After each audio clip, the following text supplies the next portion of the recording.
So ayan boss, so good day mga tuds, may nag-comment ulit sa ating video. Boss, any advice? Bala ko kasing bumili ng motor. May nakita akong Kawasaki Ninja 250 SL and may ADV 160. Alin na mas maganda at worth it?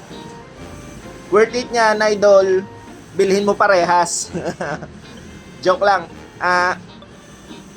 Magkaibang platform kasi yan, idol, kasi Ninja 250 sports bike, tapos yung isa naman touring bike. Nagkakatalo na lang yan kung saan mo gagamitin, idol. Kaya ako nasabing parehas bilhin mo. Yung advantage ng isa, hindi mo talaga makukuha doon sa advantage ng isa.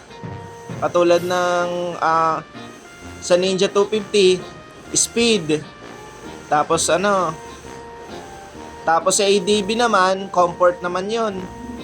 Comfort tsaka pan-touring. Nasa iyo na lang talaga yan kung anong mas pipiliin mo and kung saan mo gagamitin. Etong sinasabi ko lang sa inyo mga tuds, kapag halimbawa mga sports bike, hindi mo siya pwede naman din, pero siguradong mahirapan ka na ipambiyahe ng malalayo. Kasi masakit sa likod. Aggressive ang riding position. Kumpara sa ADB, na-relax ka lang. Tapos scooter pa. Nagkakatalon lang ako saan mo gagamitin. Kung pantrabaho, panalo pa rin para sa akin ng ADB. Kasi sobrang traffic na dito sa atin. Kakailanganin mo talaga ng scooter. Basta, kung halimbawa talaga nasa passion mo ang sports bike, go for Ninja 250 ka, idol. Pero sinasabi ko sa iyo, hindi naman sa sobrang hirap, pero may hirapan kang gamitin yung mga ganitong motor. Lalo-lalo na pagpipilian mo ADB 160 or itong Ninja 250.